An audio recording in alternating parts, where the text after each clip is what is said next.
Hello even, आज का जो हमारा लेक्चर है वो स्केल ऑफ अ मैप के ऊपर है। हम आगे कंटिन्यू कर रहे हैं सर्वेइंग का first chapter, fundamentals of surveying. इसमें हमने सर्वेइंग होता क्या है उसकी डेफिनेशन देख ली है। अब हम स्केल ऑफ अ मैप के बारे में देखेंगे। तो सबसे पहले हम इसकी डेफिनेशन देख लेते हैं क्या होता है। A scale of a map or a plan represents the ratio of a line on a map or a plan to the length of the same line on ground. अभी क्या कहना चाहता है, देखो, मान लो आप ग्राउंड पे गए और वहाँ पे ए से लेकर बी तक का आपका डिस्टेंस कुछ आया। मान के चलते हैं वो डिस्टेंस आपका आया था 20 किलोमीटर। ठीक है। अब आपको पता है, आप जहाँ पे मैप या फिर प्लान बना रहे होते हो उसमें क्या है, अब छोटा सा अपना तुम्हारा शीट होता है जिसमें आप क्या करते हो, कोई भी आपने सर्वेइंग किया है उसकी जो भी डिटेल्स है वो आप अपने मैप में दिखाते हो कि यहाँ पे ट्री है इतना डिस्टेंस पे, इतना डिस्टेंस पे कोई मतलब बिल्डिंग है, इस तरीके से, है ना। अभी जैसे मान के चलो ए से लेकर बी तक का 20 किलोमीटर है। अब आपकी शीट तो A4 शीट मान लो या फिर कोई भी शीट मान लो, उसमें 20 किलोमीटर रिप्रेजेंट करना इम्पॉसिबल है। ठीक है। हम क्या करते हैं, यहाँ पे अपना एक स्केल लेके चलते हैं कि मैं मान के चलते हैं, हम न्यूमेरिकल फॉर्म में मैं लिख रही हूँ उसको, कि मैंने बोला मेरा जो स्केल है वो क्या है कि 1 सेंटीमीटर जो होगा ना मेरा, किस पर, आपकी शीट पर, वो रिप्रेजेंट करेगा 2 किलोमीटर जो आपके ग्राउंड का होगा। ठीक है। तो मतलब आपने एक कंपैरिजन कर लिया कि जो मेरा 1 सेंटीमीटर है वो 2 किलोमीटर को रिप्रेजेंट करेगा। अगर आपने 1 सेंटीमीटर ड्रॉ किया है तो वो आपका 2 किलोमीटर को रिप्रेजेंट कर रहा है आपकी शीट पर। ठीक है। मान लो अगर आपको 20 किलोमीटर रिप्रेजेंट करना है, इसका मतलब सिंपल सा ये है, 2 किलोमीटर आपके 1 सेंटीमीटर पे आ रहा है, इसका मतलब ये है। तो 20 किलोमीटर कितने पर आएगा, 1/2 मल्टीप्लाई में 20। 20 किलोमीटर आपका 10 सेंटीमीटर पे आया है। ठीक है। आपको ये कैलकुलेशन अगर समझ में नहीं आई तो मैं बता देती हूँ कैसे होगा। जैसे 2 किलोमीटर और 1 सेंटीमीटर है। ठीक है। पहले तो आप देख लो कि 1 किलोमीटर में कितना है, मतलब 1 किलोमीटर में कितना है, तो वो आपका आ जाएगा, ये डिवाइड में चला जाएगा। ठीक है। तो 1/2 सेंटीमीटर हो जाएगा। ठीक है। फिर आपको निकालना था कि 20 किलोमीटर में कितना है, तो मल्टीप्लाई करो यहाँ पे 20 और बोथ साइड मल्टीप्लाई कर दो, किससे, 20 से। तो 20 किलोमीटर कितना हो जाएगा, 1/2 तो ऑलरेडी था, यहाँ पे 20 आ जाएगा, तो ये 10 आया। ठीक है। 10 सेंटीमीटर, तो वही लिखा है कि 20 किलोमीटर जो आपका होगा वो क्या है, 10 सेंटीमीटर को रिप्रेजेंट करेगा आपके शीट पर, है ना। आपने कोई लाइन ड्रॉ कर दी यहाँ पे A to B जो आपकी शीट पर है, वो किसको दिखा रही है यहाँ पर, जो कि एक्चुअल में तो 10 सेंटीमीटर है, बट आपके स्केल के अकॉर्डिंग वो 20 किलोमीटर होगी। ठीक है। स्केल इसी को कहते हैं कि जब आप ग्राउंड के डिस्टेंस को अपनी शीट पर किसी रेशियो में रिप्रेजेंट कर देते हो। ठीक है। अब आगे देखते हैं। हाँ, तो आगे डेफिनेशन क्या कह रही थी हमारी, कि a scale of a map or a plan represent the ratio of a line on a map or plan to the length of the same line on a ground. तो सिंपल सा ये क्या कहना चाह रहा है कि मतलब आपका जैसे स्केल जो होगा वो क्या होगा, a scale of a map or a plan represent the ratio, कोई रेशियो है, अब किस किस का रेशियो है, of a line on a map, आपके मैप पर जो लाइन की जो लेंथ होगी ना, length of a line on map, map पर जो आपकी लेंथ होगी लाइन की, to the length of the same line on ground, तो length of that same line, जैसे यहाँ पर क्या था, यहाँ पर AB था, तो ये आपके जो मैप पर जितना है वो क्या है, 10 सेंटीमीटर, और जो आपके ग्राउंड पे है उन दोनों का रेशियो कहना चाह रहा है सिंपल। तो जैसे कि क्या बोला मैंने कि length of a line on map and length of the line, same line वही, ऑन ग्राउंड। इस क्वेश्चन के अकॉर्डिंग हमें पता था, हमने इसके लिए क्या लिया था, हमने कहा कि 20 किलोमीटर 10 सेंटीमीटर को रिप्रेजेंट करेगा। ये ग्राउंड पे था, ये कहाँ पे था, ये कहाँ पे था, हमारा मैप पे था। ठीक है। मैप पर हमारा 10 सेंटीमीटर था, सॉरी मैंने शीट टर्न कर दी, और एक ग्राउंड पे क्या था हमारा, 20 किलोमीटर।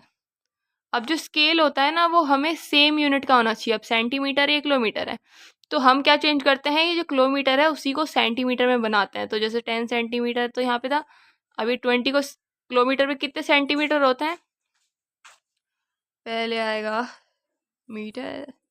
ठीक है, इतना 50 से मल्टीप्लाई करोगे तो सेंटीमीटर में कन्वर्ट होगा। तो ये कितना हो जाएगा, 10/6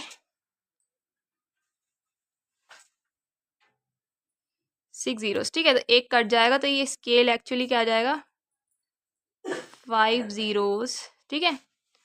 सो ये आपका स्केल होगा, और अगर आप देख रहे हो स्केल का तो यहाँ पर कोई भी इसकी यूनिट नहीं है।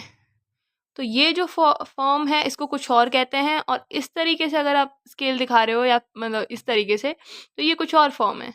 ठीक है, तो दोनों अलग अलग फॉर्म में हम स्केल को लिखते हैं। वो फॉर्म्स क्या होती हैं वो आगे देखेंगे। तो जैसे हमने अभी देखा कि सिंपल सा स्केल क्या होता है, distance on a map to the distance on a ground. ठीक है, अब यहाँ पे आओ। अब स्केल को कैसे रिप्रेजेंट किया जाता है, या तो आप उसको न्यूमेरिकली लिख दो या तो आप उसको ग्राफिकली लिख दो। ठीक है, न्यूमेरिकल भी आप टू टाइप से उसको रिप्रेजेंट कर सकते हो, इंजीनियर्स स्केल के तरह या फिर रिप्रेजेंटेटिव फ्रैक्शन की तरह। ठीक है, अब न्यूमेरिकली कैसे करते हैं, दो तरीकों से। जैसे इंजीनियरिंग स्केल में क्या होता है, सिंपल सा, जैसे कि मैंने यहाँ दिखाया था आपको कि आपने बोला कि 1 सेंटीमीटर आपका 2 किलोमीटर के इक्वल है, तो ये जो आपका फॉर्म था वो इंजीनियर्स फॉर्म था। ठीक है, तो ये इंजीनियर्स स्केल में रिप्रेजेंट किया। जैसे 1 सेंटीमीटर आपका 40 मीटर को रिप्रेजेंट कर रहा होगा। ठीक है, तो रिप्रेजेंटेड बाय अ स्टेटमेंट, आप स्टेटमेंट की फॉर्मेट में इसको रिप्रेजेंट कर देते हो। ठीक है तो ये दोनों ही न्यूमेरिकली। ठीक है, तो ये वाला न्यूमेरिकली ऐसे शो होता है, और रिप्रेजेंटेटिव फ्रैक्शन कैसे होगा वो देखते हैं। रिप्रेजेंटेड एज अ फ्रैक्शन, अभी फ्रैक्शन की फॉर्म में, फ्रैक्शन की फॉर्म मैंने आपको दिखाई थी जैसे कि इस तरीके से। ठीक है, ये फ्रैक्शन फॉर्म में, आप फ्रैक्शन की फॉर्म में दिखा देते हो। तो इसमें क्या करना पड़ता है, जैसे कि मान लो इस एग्जाम्पल के थ्रू, जैसे 1 सेंटीमीटर क्या रिप्रेजेंट कर रहा है, 40 मीटर। ठीक है, तो रिड्यूस फैक्टर, हाँ सॉरी, रिप्रेजेंटेटिव फ्रैक्शन जो है आपका, इसको आप RF की फॉर्म में भी लिख सकते हो। ठीक है, तो वो क्या होगा, ये वाला 1 सेंटीमीटर, क्योंकि हमें पता है फॉर्मूला क्या है स्केल का, कि distance on a map to the distance on a ground. तो ये जो है वो डिस्टेंस ऑन अ मैप है। ठीक है, और ये कौन सा है, डिस्टेंस ऑन अ ग्राउंड। तो मैप का ऊपर लिखो, ग्राउंड का नीचे लिखो। ठीक है, अब मैंने ये 20 क्यों लगाए हैं, क्योंकि सेम यूनिट में होना चाहिए, क्योंकि ये मीटर में था, जब मीटर को सेंटीमीटर में चेंज किया तो इसमें 100 से मल्टीप्लाई करेंगे यहाँ पे, इसीलिए ये क्या है, 40 को 100 से मल्टीप्लाई करा है, इसलिए क्या है 4000 बन गया है। तो दोनों सेंटीमीटर सेंटीमीटर हटा देंगे। ठीक है, सो ये एक्चुअल इसका क्या आ जाएगा, RF, रिप्रेजेंटेटिव फ्रैक्शन। तो 1/4000, और स्केल का फॉर्मूला ये होता है, तो इसको कैसे लिख सकते हैं, 1/4000।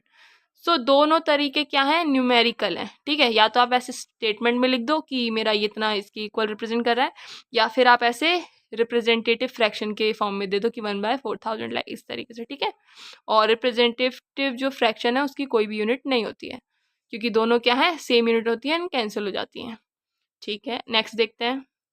ठीक है, सेकंड था अपना ग्राफिकली, वो था न्यूमेरिकली। सो अब ग्राफिकली क्या है, scale can also be graphically represented by drawing a line on a map and making the ground distance directly on it. अब ये क्या कहना चाहता है, देखो, मान के चलो। ठीक है, आपकी शीट थी। ठीक है, शीट पे आपने बोला, जैसे मान लो अगर आपने लिखा कि 1 सेंटीमीटर इक्वल्स टू 40 किलोमीटर, ऐसे लिख दिया, मान के चलो, है ना, 40 किलोमीटर लिखा है, वो मीटर नहीं होगे, मैंने मान लो ऐसे लिख दिया।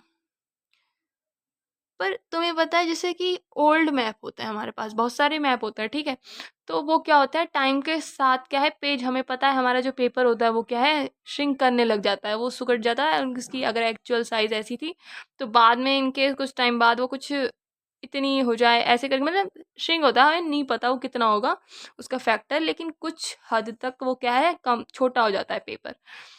सो अगर तुमने बोला कि ऐसे न्यूमेरिकल फॉर्म में आपने लिख दिया, ठीक है, तो ये तो अभी भी है ही, ऐसे लिखा होगा कि 1 सेंटीमीटर आपका 40 किलोमीटर को रिप्रेजेंट करता है। ठीक है, आपकी इस शीट पर 1 सेंटीमीटर इतना बड़ा था, मान के चलो। ठीक है, पर इस शीट पर आपका 1 सेंटीमीटर बस इतना सा हो जाएगा। ठीक है, तो मैं क्या कहना चाहती हूँ कि ये जो लिखने वाला फॉर्मेट था ना न्यूमेरिकली, वो एक टाइम पे यहाँ पर क्या है, काम नहीं आता, जहाँ पर अगर पेपर क्या है, श्रिंक हो गया, क्योंकि अब ये जो डिस्टेंस है और एक्चुअल जो डिस्टेंस था 1 सेंटीमीटर का, वो इतना बड़ा था, उससे छोटा हो गया। तो मतलब इतनी सी छोटी सी वैल्यू क्या कह रही है कि 40 किलोमीटर है आपके मैप में, बट एक्चुअली तो ये 1 सेंटीमीटर था ही नहीं। तो हमें पता नहीं चलेगा कि जो हमारा मैप था उसका एक्चुअल में 1 सेंटीमीटर कितने बड़े के लिए रिप्रेजेंट कर रहा है। आप तो कहोगे कि कोई बात नहीं मैम, अगर ये 1 सेंटीमीटर अगर 1 सेंटीमीटर बोल रहे हैं, ठीक है, अगर आपने बोला कि 1 सेंटीमीटर इतना बड़ा था और ये छोटा हो गया, तो हम अपने स्केल से लेके देख लेंगे कि 1 सेंटीमीटर एक्चुअल में है कितना। बट हमें पता ही नहीं चलेगा ना वो कितना छोटा हुआ है, कितने छोटे को वो 1 सेंटीमीटर कह रहा है ना? क्योंकि इस मैप में हमें नहीं पता चल रहा क्या वो इतना बड़ा था या फिर इतना सा है वो 1 सेंटीमीटर इतना, वो चीज़ हमें कौन बताएगा? हमें मैप पे नहीं पता लग सकता वो चीज़, है ना? अगर हमने ऐसे लिख दिया और वो पेपर छोटा हो गया, क्योंकि हमें नहीं पता वो किस फैक्टर से छोटा हुआ, तो इसी के लिए हम क्या करते हैं, ग्राफिकली रिप्रेजेंटेशन करते हैं, जिसमें क्या करते हैं, अपना मैप होता है हमारा, जहाँ पर हम क्या करते हैं, अपना स्केल ही बना देते हैं। ठीक है, ऐसे करके मान लो ये स्केल मैंने अपना इधर बना दिया और मैंने बोला ये मेरा 1 सेंटीमीटर था। ठीक है, आपने बता दिया कि ये मेरा 1 सेंटीमीटर जो कि 20 किलोमीटर को रिप्रेजेंट करता है। अब देखो क्या होगा, आप बोलोगे कि अब भी पेपर छोटा हो जाएगा, उसमें क्या है, अब फिर से ये छोटा हो जाएगा। बट इस केस में क्या होगा, मान लो पेपर छोटा हो भी गया, ठीक है, पेपर अगर छोटा हो भी गया तो अपना जो स्केल है वो भी छोटा हो जाएगा। मतलब मान लो कि आपका ये पेपर अब इतना छोटा हो गया है, तो आपका जो स्केल है वो भी इतना छोटा हो जाएगा, राइट? छोटा हो जाएगा तो क्या होगा, उसका डिस्टेंस भी छोटा हो जाएगा ना, तो आपको ना वो पता चल जाएगा कि ये कितना छोटा हो गया है। इसमें नहीं पता चल रहा था कि वो 1 सेंटीमीटर कितना है, इसमें नहीं पता चल रहा था हमको, ठीक है? इसमें क्योंकि आपने बस लिख दिया। अब 1 सेंटीमीटर एक्चुअल में इतना होता है, पता नहीं वो कितना छोटा हुआ है, आपकी कोई लाइन थी ऐसे करके, अब आप उसको मेज़र नहीं कर पाओगे उसको मैप पे, है ना? क्योंकि आपको पता ही नहीं है वो कितना छोटा हुआ है। लेकिन यहाँ पर आपको पता चल जाएगा कि मेरा अब इतना सा डिस्टेंस को ये 1 सेंटीमीटर कह रहा है, तो उसके कंपैरिज़न में आपकी जो लाइन होगी आप उसको देख लोगे, इतना छोटा 1, 1, 1 इस तरीके से, है ना? लेकिन इसमें आपको बता ही नहीं पाओगे कि कितना छोटा लूँ मैं, ठीक है? तो इसीलिए क्या है, आप अपने स्केल को अगर मैप पे ड्रॉ कर देते हो, तो अगर आपका पेज कभी छोटा होता है, श्रिंक हो जाता है, तो आपका जो स्केल है वो भी क्या है, छोटा हो जाएगा, जिससे आपको कंपैरिजन करने में हेल्प मिल जाएगी। क्योंकि अगर स्केल इतना हुआ है तो आप बता पाओगे कि आगे का जो जो भी तुम्हारी लाइन है वो कितनी सेंटीमीटर मीटर जो भी है, ठीक है? तो उसमें कंपैरिजन करने में ग्राफिकली रिप्रेजेंटेशन अच्छी होती है, ठीक है?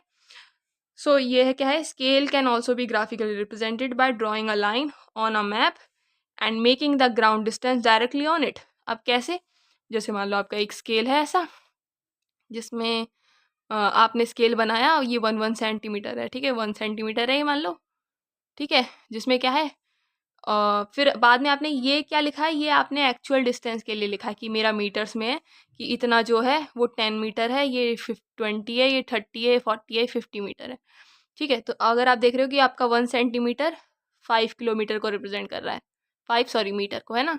तो आपका ये जो 1 सेंटीमीटर है वो आपका 5 मीटर को रिप्रेजेंट कर रहा है। फिर आपका जो 10 सेंटीमीटर है वो आपका सॉरी आपका जो 2 सेंटीमीटर है वो आपका 10 को कर रहा है, और आपका जो 4 सेंटीमीटर होगा वो 20 को, ठीक है? इस तरीके से क्या है, आप अपने स्केल ऐसा स्केल भी बना सकते हो अपने मैप के ऊपर, कि मतलब आपने जो स्केल बनाया उसी पे लिख दो कि ये 0 था, ये 10 था, ये 20 था, इस तरीके से, और मीटर लिख दो यहाँ पे, ठीक है?